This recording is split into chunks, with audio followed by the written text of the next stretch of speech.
Blues hangover. Think I'll get back on the stem. Cruise out west, over to the Club Ludella, and hit that hung down groove with Ted and Tinkerbell. Shot time.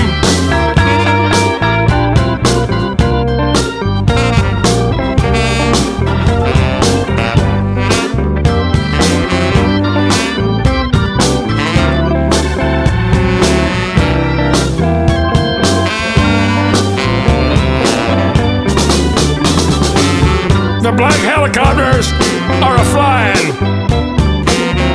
The black hellhole helicopters are a-hooping and a-hollering. They're a-swooping and a-following. My amped up magnetone Nexter Whooplo Trail in pursuit of hurly-burly Tilt-a-whirly action. Shot time.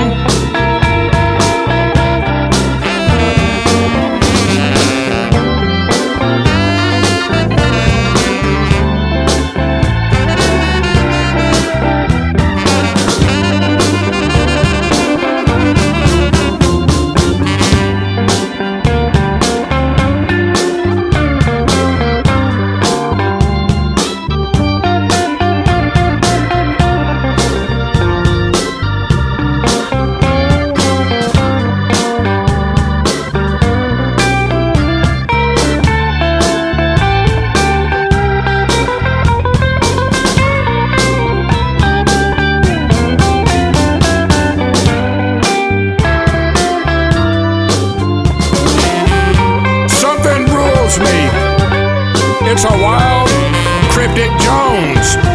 Light ain't nothing but a shabam going on. The sky's the limit from dusk to dawn, and everything I do gonna be funky from now on. Shot time.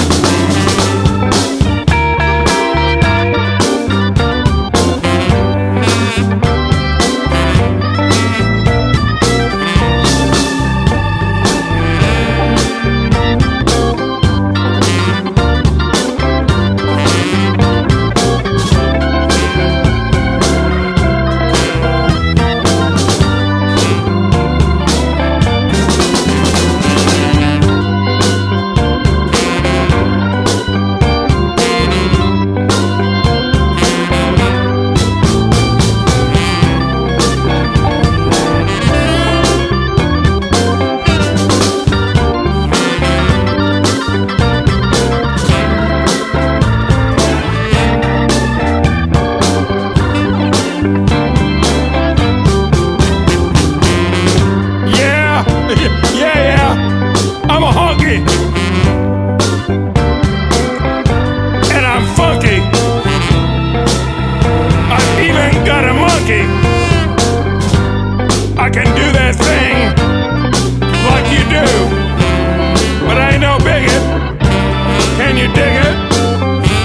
I just love my life, the way I live it. And if you can't get next to that partner, oh well, fuck you. Shot time.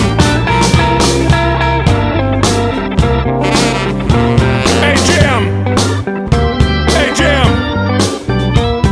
Pass me some of that bean. I need some of that bean, Daddy.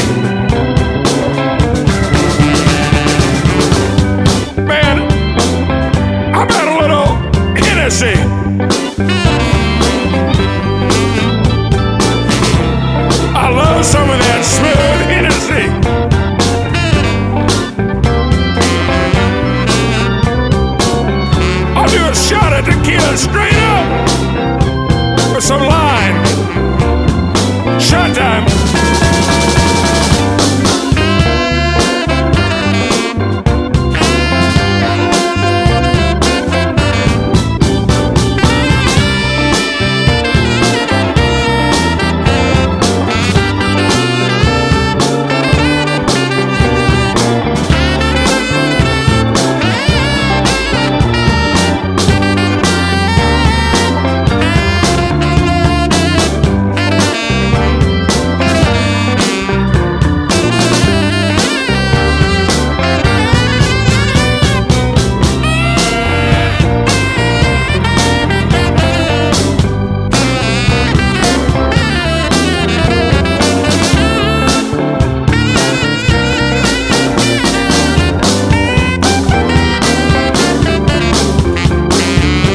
What's the word? Thunderbird. Thunderbird.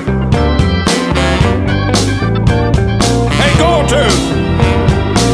What's the price? 50 twice. 50 twice. Who drinks the most? Holy Ghost. The Holy Ghost. Shot time.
Ludella Small Blues.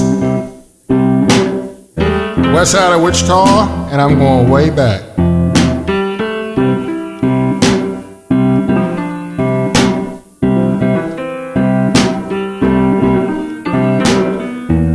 Now, have you heard about this chick named Ludella Small? She thought she was the groupie queen of Wichita.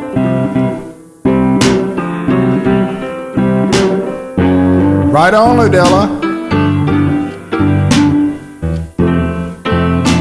When she'd unzip them bell-bottom jeans and they'd hit the floor, she's wishing that stud above her was Mick Jagger.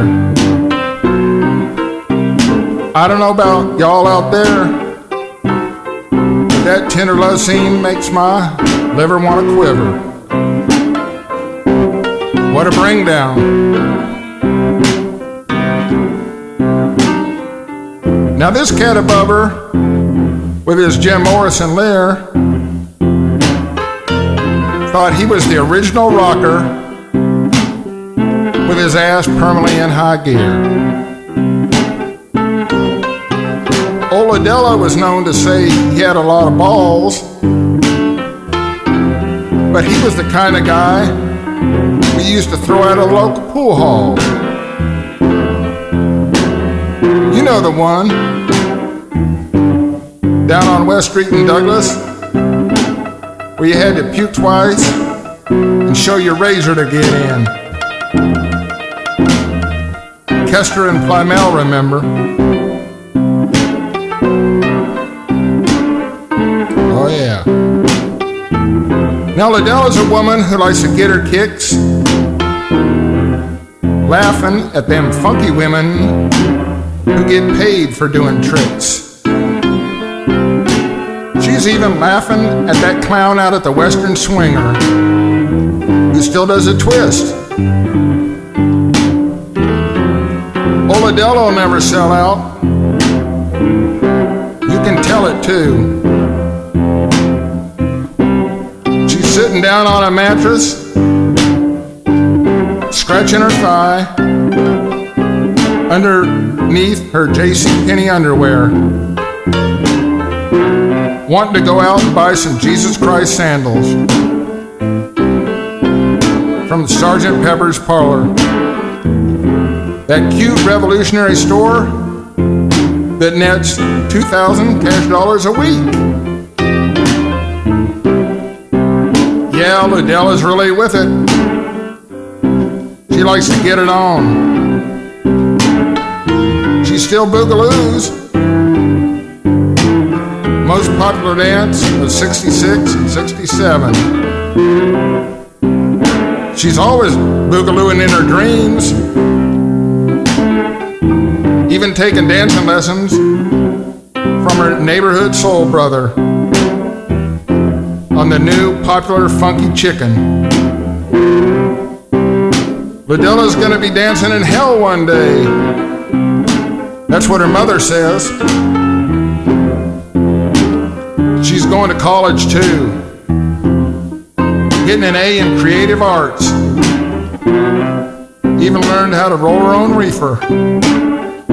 Pretty talented gal. She says she can do anything a man can do. I'd like to see her stand up, take a piss, and hit the toilet. I'd like to see that. But wait a second. Hold it. I said hold it.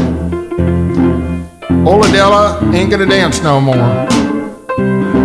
No more Beatle records to groove on. In fact, no more grass to get high on. When Della's thirsty, she's gonna have to get her water straight from the Arkansas River. Gonna get dysentery. Yeah, in January, it's gonna get cold at night. With just that mini skirt on. 9 below zero in the pouring snow. Having that stud above her ain't gonna help neither. Still gonna get cold. She doesn't care. That funky bitch wants a revolution. Cast away the old. Right on. Up against the wall, motherfucker. You goddamn right. Wants to be a real gorilla like Che, but never slept outdoors once in her life. Wait a second. Wait a second. One time after the junior-senior prom, she got drunk out of her mind, pulled a train for the second-string football team. Afterwards, she thrown into a ditch, woke up begging for more. She's ready for anything. Doesn't have too much going on anyway. Funky Ludella. She'll go down with any old fella.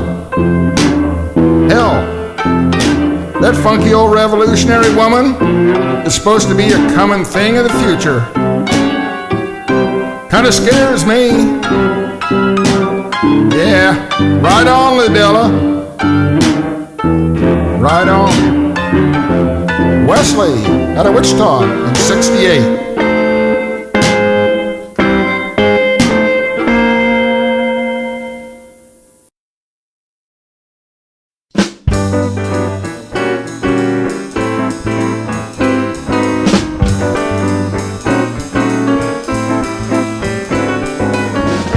Ragmop Reality, In Bop, shabam, a klugabop.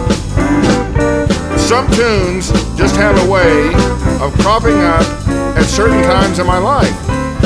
The one that has provided the most entertainment and insight so far is the old Johnny Lee Wills tune, Ragmop. Now my folks, jazzers that they were, just didn't listen to hillbilly music that much, but some of their friends and my babysitter sure did. I can remember how we'd go over to her brother's house on Saturday nights, and the record player or radio would be blaring away, featuring the latest hillbilly, western swing, country ditties, and Ragmop, fun tune that it is, would invariably come blasting out. Everybody was cutting a rug. A while later, TV was a thing, and on Sundays, every so often, I'd watch the Beanie and Cecil show, and was very pleased to know that the Ragmop spoof they were doing was one of the tunes I'd heard over at my babysitter's brother's place. Ragmop came smashing back into my life in '73 at Brother Hound Dog Taylor and the House Rockers concert in Notre Dame, of all places. Hound Dog and the House Rockers took off from their regularly Sunday afternoon gig at Florence's Lounge in Chicago, but we all still met there at 54th and Shields around 3 p.m. Travel plans called for a 2-car caravan on the way down, and I started out with Alligator Records honcho Bruce Iglauer and his girlfriend, but soon deuced out I was going to be stuck in Boringville for the ride's remainder. So I jumped in with the fellas and their dates, and before we made the city limits, hey Baba Rebop, this was more like it. During our traveling time, Canadian Mist with Coke as a chaser was a preference of choice, and spirits were kept high by the House Rockers' camaraderie centered around playing at a premier prestige concert hall and a good payday to boot. Brewer Phillips, the House Rockers' second guitarist, was chauffeuring, and as we entered the campus, bless his heart, he scraped Hound Dog's Cadillac against one of the driveway cement poles, and man, that caused all hell to break loose. Hound Dog started in accusing Brewer of deliberately trying to scratch up his caddy, and another king of all arguments between these two was on. They just wouldn't let it go, arguing while parking, unloading, and entering the backstage of the auditorium. I'd had enough. My enjoyable outing with the fellows was shot, and when dives were drawn, I wandered away from the action, ending up on the auditorium stage of all places, with the thought in mind to keep the college crowd entertained while everything got sorted out backstage. The only problem was my entertaining skills were totally lacking as far as music presentation was concerned. But hey, it only took me half a shake to look at drummer Ted Harvey's already set up hardware and reach way back and pull off my performance with the audience, a sing-along of, you guessed it, Ragmop. The crowd responded in spades. After I finished, Bruce signaled that the fellows had agreed to put away their differences, at least for the time being. And while the band played on, I went backstage, found a sofa, and passed out until it was time to leave. In '82, I was holed up in the Hall of Loud Laughter, working as a night shift psychiatric nurse's aide in an evaluation center back in Wichita, Kansas. I was 6 months in working there, and cocky as all get out as far as looking at a patient and instantly measuring their worth. We made periodic rounds till daylight, and one night when I entered a room, I scanned how a lady was tied down to the bed for all she was worth and seemed to be on another mental plane, spelling out all her thoughts. N-E-E-D W-A-T-E-R. You get my drift. Well, I fell into my patented psychiatric haze, angel of mercy mode, and decided it would be righteous and proper for me to try and reach outward and inward and communicate with this woman on some kind of level. When I snap judged, she was probably around 55 and a country and western fan. Our meeting of the minds plan was hatched. And I started in saying, I say A, I say A-B, A-B-C, A-B-C-D, A-B-C-D-E-F-G-H-I. And miracle of miracles, she caught my mental wave, lasting long enough to say her part. R-A-G-G-M-O-P-P, Ragmop. Then she went back to where only she belonged. That accomplished, I kissed her on the forehead and back out of the room, content enough knowing I pulled her into Ragmop Reality, if only for a time being. My name's Wes. I'm over on West Creek in June of '05. That's it.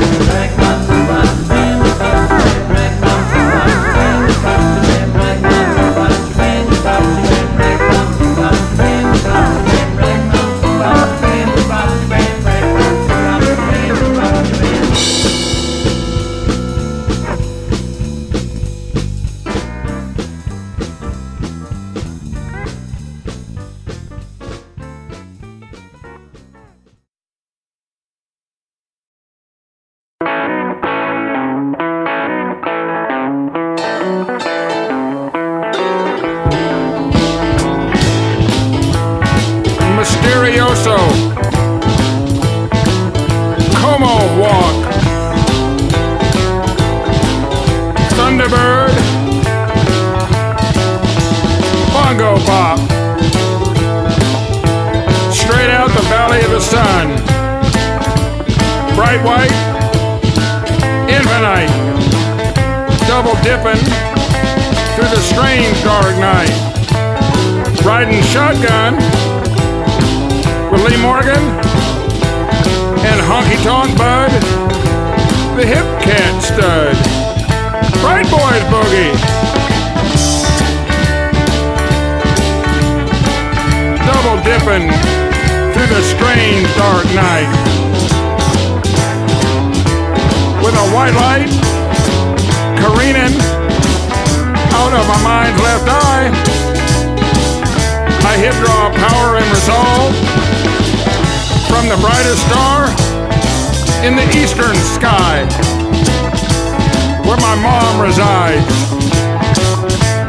Bright Boys Boogie. I'm a thrill hunter with a quart of bean, and like the jump gap goodies that reign supreme. Now don't go frontin' that loco stuff, 'cause I'm always gonna call your bluff. Jump chicky wah-wah, shake chicky roo, Bright Boys Boogie done banged on you. Hey now!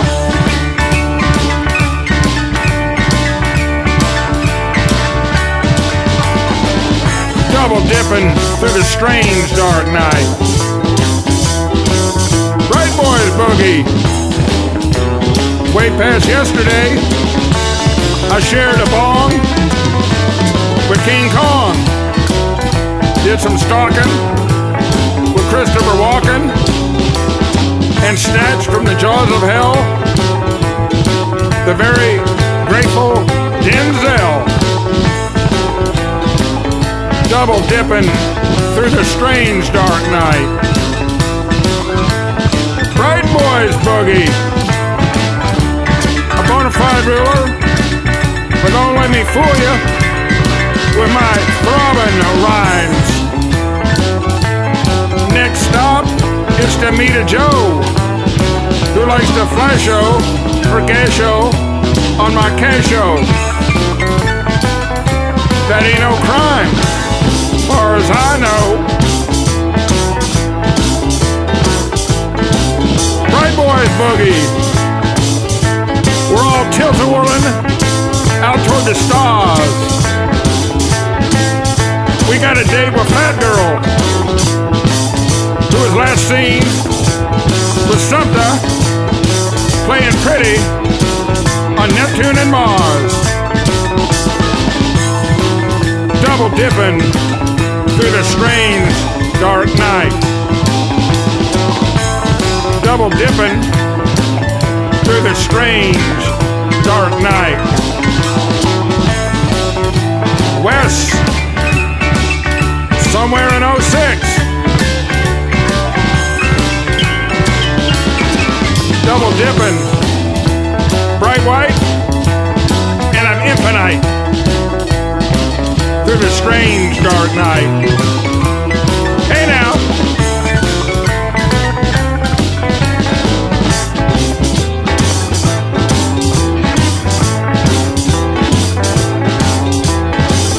Shabam.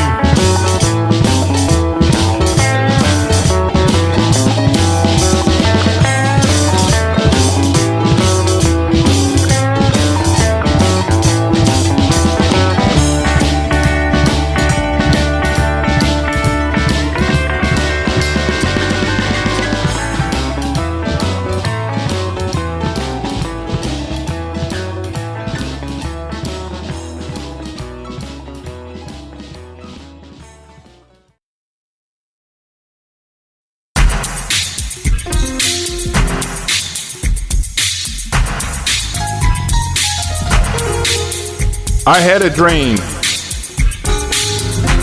I had a dream I was kidnapped.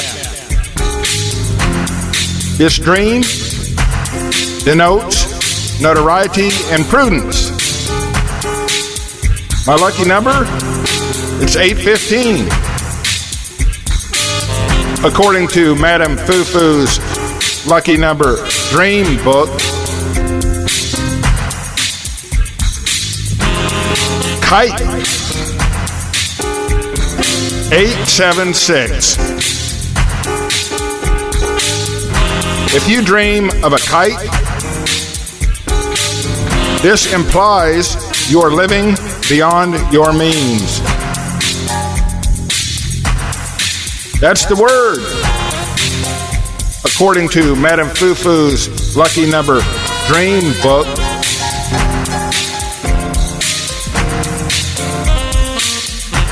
Kerosene. If you dream a fevered dream of kerosene, slap that dinero down on 658. However, this dream denotes trouble and anxiety of sorts. According to Madame Fufu's lucky number dream book, lantern. If you dream of a lantern, bet your money, his money, and my money on 765. Rejoice. Unexpected riches will unexpectedly come. Revealed to you in Madame Fufu's lucky number dream book. Trumpet. When you dream of a trumpet, startling news is at hand. Your lucky number is 924. If you blow a trumpet, 248. If you buy one, 647. You can find it all in Madame Fufu's lucky number dream book. Zulu. To dream of a Zulu indicates a neighbor of yours will cause you plenty of trouble. Your lucky number is 173. Straight from the pages of Madame Fufu's Lucky Number Dream Book.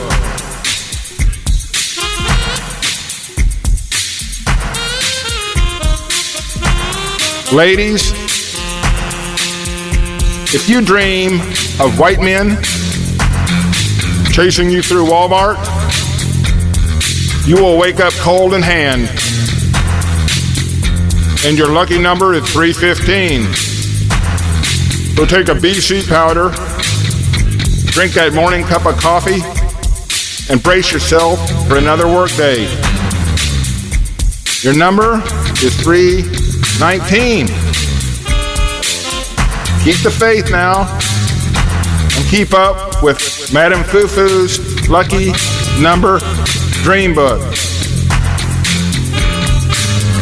Shabam.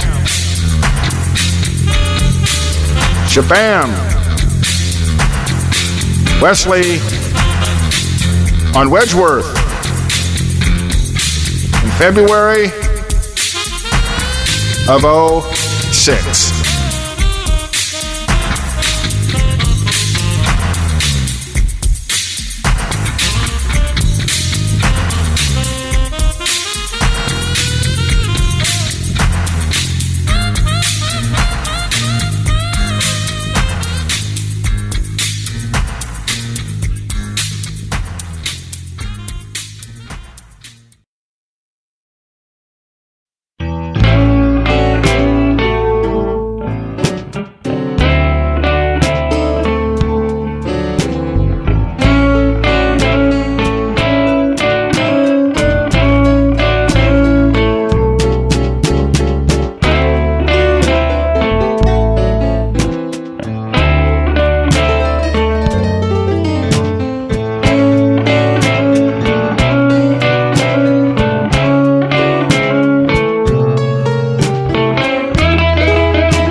Trajectory riff action, aren't you? Now, any chance I get, I'm gonna slide on in to the Voodoo Vortex's wild track and hit that romp and stomp groove with none other than Fast Black. And that's a T99. That's a T99.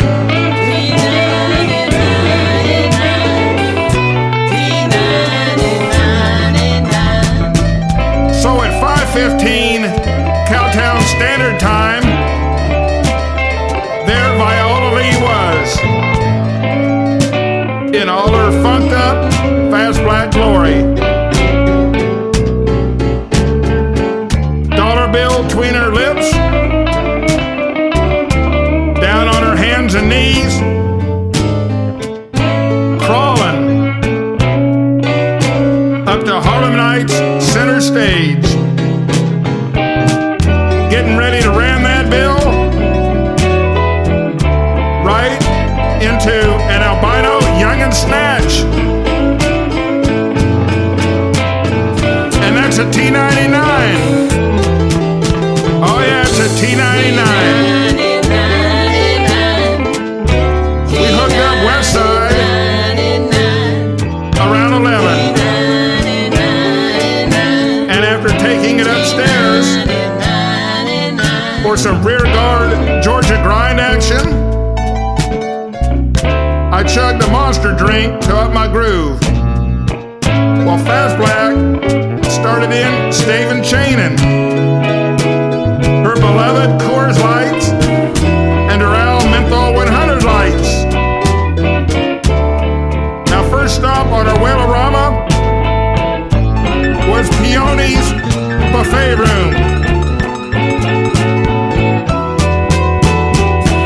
Fast Black got some Chinese under her belt for the duration, while I downed an iced tea for some added umph. Next up was Illusion Strip Club on Camp Bowie, where Fastback ran into an old high school track buddy who was working the room and not doing too bad. She had an Ofe customer who we found out used to live in Fastback's hometown, Abilene. After downing some buds, I started in blow topping some patented Bop a fried stamp poetry. And the stripper stated, "Daddy, you're as wild as Fast Black." Not by a long shot. And you know that's a T99. I say that's a T99. After dropping Fast Black off at her car, I picked up another monster drink, and we rendezvoused east side, over at the Club Jaguar off Riverside and Rosedale, where the Dominoes and Budweisers flow. When Fast Black barstooled it with labia lips, I highballed it over to Lynn Haven Studios and laid down a righteous poetry track, Big Daddy's Dream. Right after I got back to the Jag, Fast Black informed me that she and Little Labia wanted to blow wild Southside over at Harlem Nights. And how could I refuse that? We sure enough got a T99 now, baby.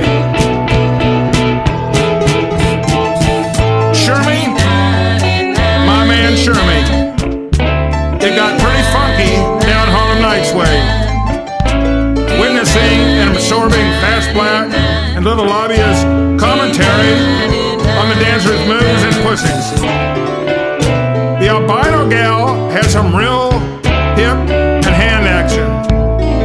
All the dancers were stopping by to get a whiff of our salt and pepper, Whalin on the moon action, which seemed to be driving the room's groove. Fast Black even introduced me as her hubby. Afterwards, we slid by the sausage shop on Seminary, then it was back to the Jaguar. Once we got there, Fast Black was determined to show the locals she had possession over me. We really got into a couple of slow bump and grind tunes, courtesy of the Rockola Blues Boys, B.B. King, and Little Milton. We had the obligatory dozens about who was whorish and quickly made up. After slipping Fast Black a fin, I went back to the Cryptic Cocktail Museum, and she ventured further into the Voodoo-ola, Texas, presumably getting ready for Lois's Lounge pool tournament. Yeah, Fast Black. She's like a cloudburst in the month of May. And West-Ola, you know I like to ball from day to day. And from 2000 to 2005, we banged headboards and bar stools from place to place. And that's a T99. I'm here over on Wedgeworth telling you it's a T99. Wesley, take it away, boys.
Guys like me spurted out of the Wichita, Kansas vortex in '70 and metamorphosized into curators of the Cryptic Cocktail Blues Museum, currently ensconced just southeast of Lake Como in Fort Worth, Texas, right across from the nursing home, adjacent to the mosque. Groove on in. There's a camel hump sofa and bar stools galore. Relax a while. Sting it then. Demand your worth. Take a long due lean of the elbows on the zebra skin bar.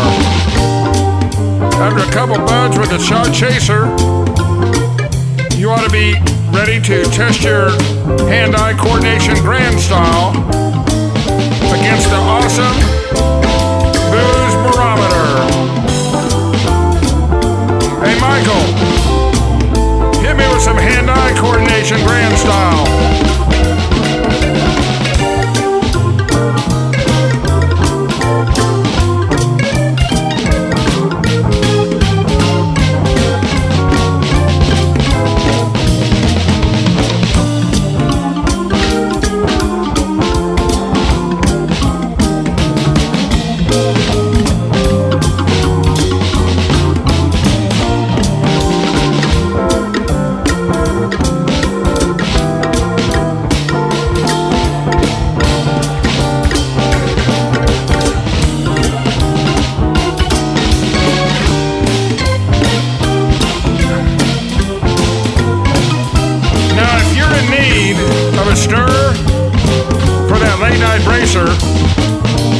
We recommend that you select one from our Swizzle Stick Collection Series, right over there.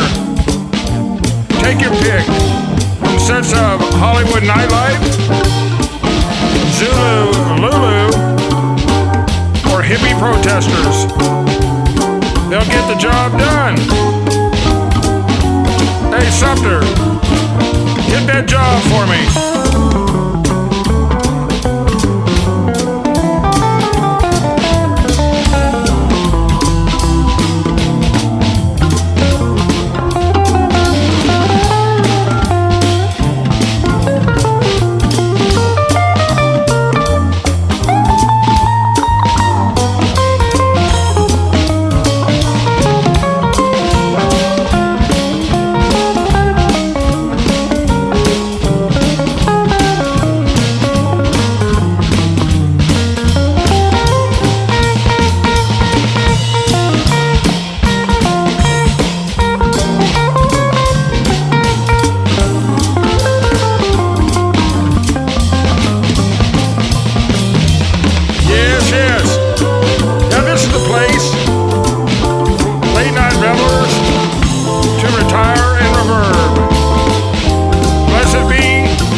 Pontificators and occasional high priestesses of Bop Shake are once again poised, free to jump, jive, and wail in tandem, right off the Richter scale, Fort Party word style. Shabam! Wesley on Wedgeworth in November of '06. Shabam!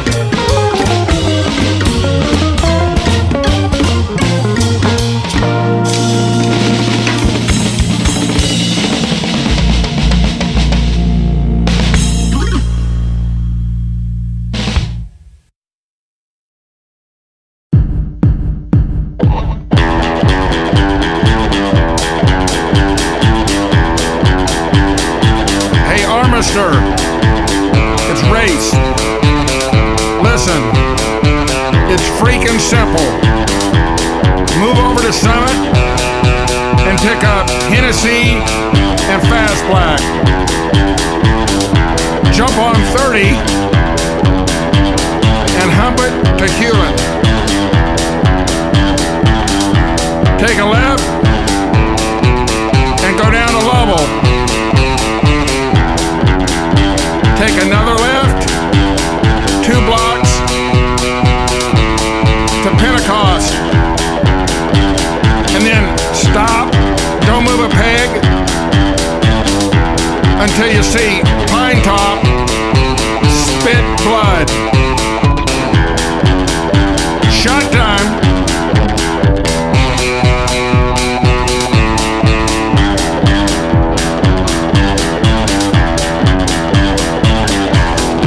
I was over at one of those record collector houses in Fort Worth when the owner came home and pointed out I just broke one of his valuable records. I got shook up, and while putting on another 45 Olive Bottle Boogie, well, I broke it too. The owner was becoming irate. He started digging up the floor. It was weird. He had pics of the dead family underneath the floor. He was dead. I was scared. I bolted. Besides me, he was after a young Himalayan hermaphrodite. We split up. Death came after me. His latest victim, of course. A benevolent benefactor slid me a rod. I drew down. Death backed off.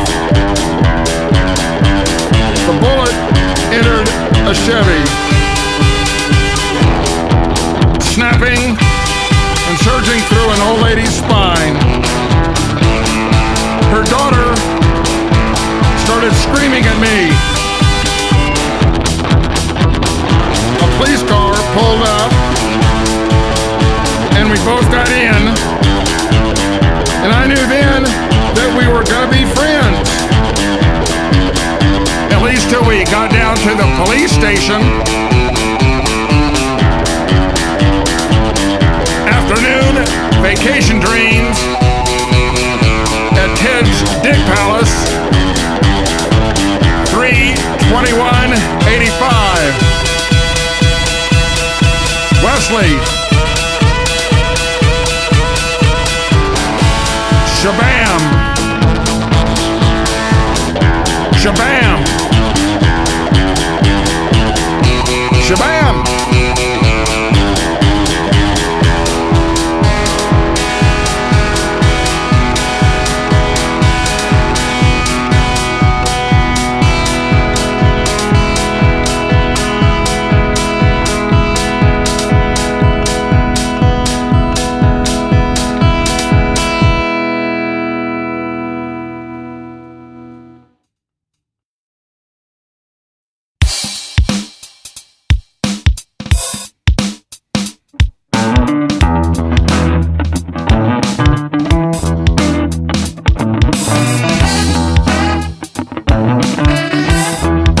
Sure me. Another cold, hard facts of life lesson has slammed its way into my vision. Once again centered around Cassandra, of course. The premise is simple. Some people just don't fucking get it. They don't know who they're dealing with. And running hand in hand with these fools are those of us who over and over don't realize what we're messing with. probably were both nuts.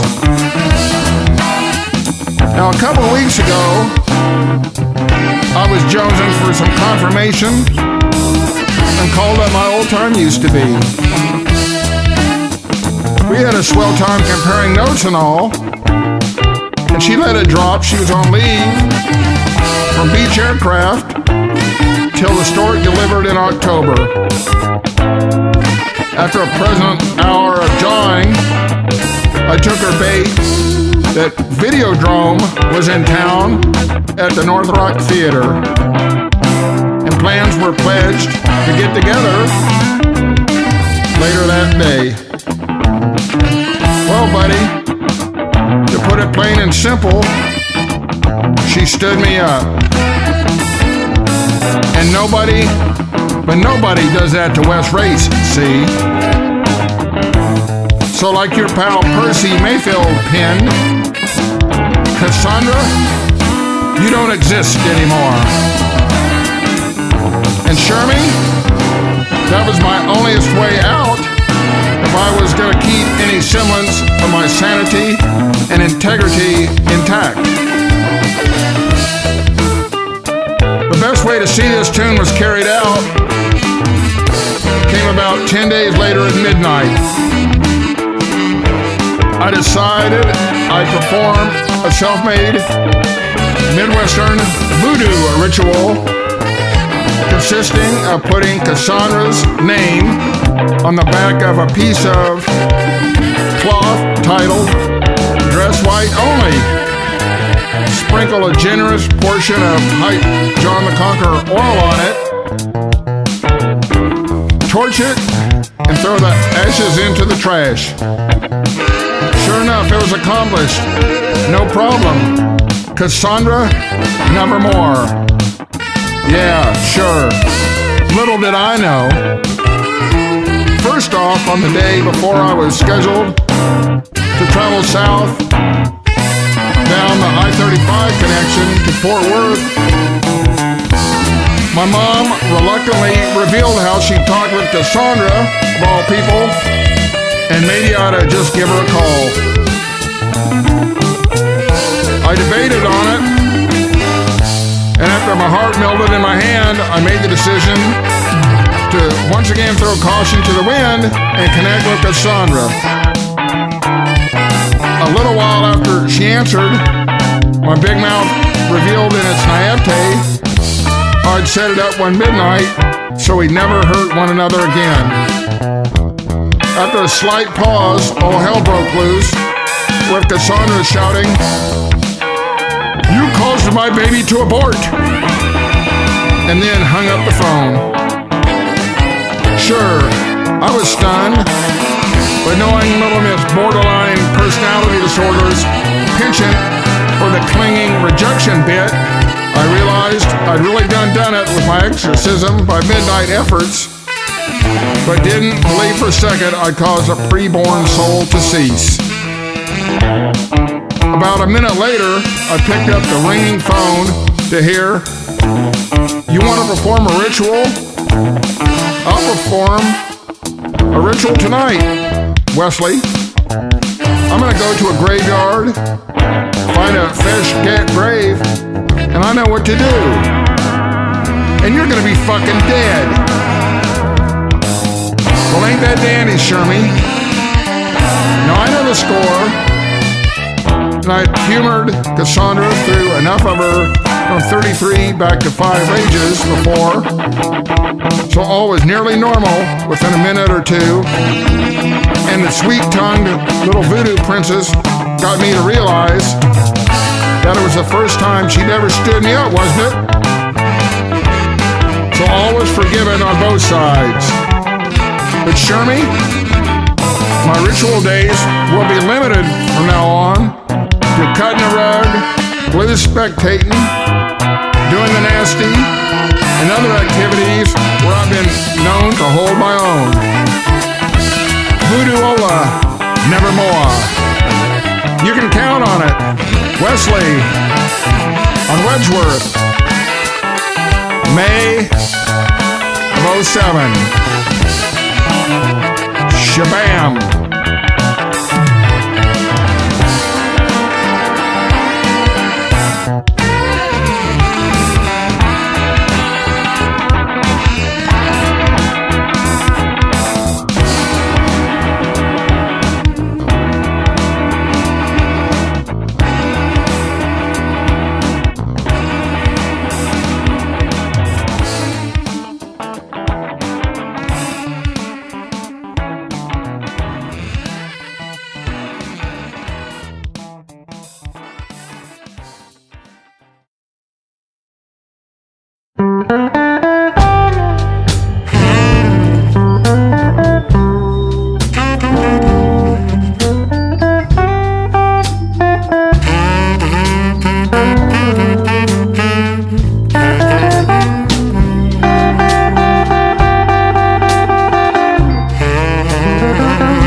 Hey Gates, here's your riff.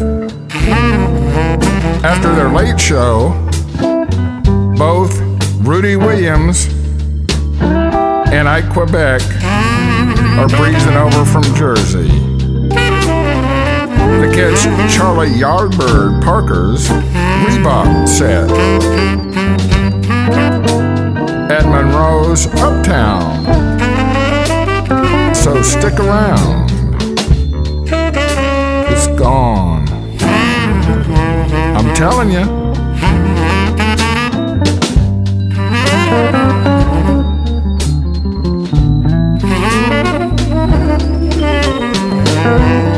Howard McGee was grooving high on the coast with his dilated pupil. He was digging upmost. The scene over on Central Avenue, where Sonny Chris was blowing a toast, playing pretty for me and for you, decisively frantic, designed to not stop. They were baptized in bop. Beat when they should have bopped. Now, Chubby Jackson told Serge Shaloff, there's only one sure way to really get off your skull. It's better than a Boston blow-up or a lemon drop. They knew the score and Doug had a cop. They were baptized in bop. Ragmop, red top, blow your top, mop, mop.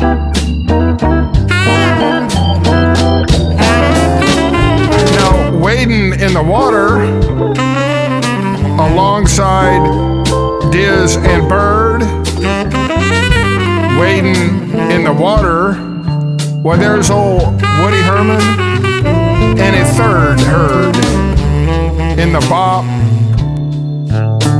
Ragmop beat when they should have bopped.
Jug's sermon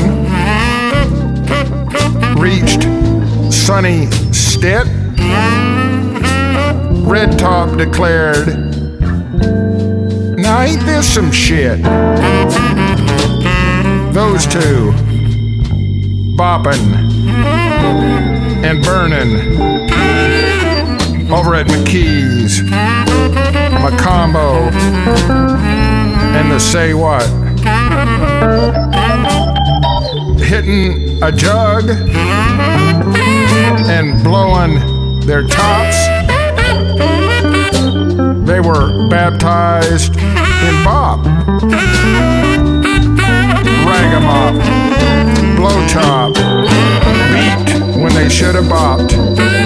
Mop, mop.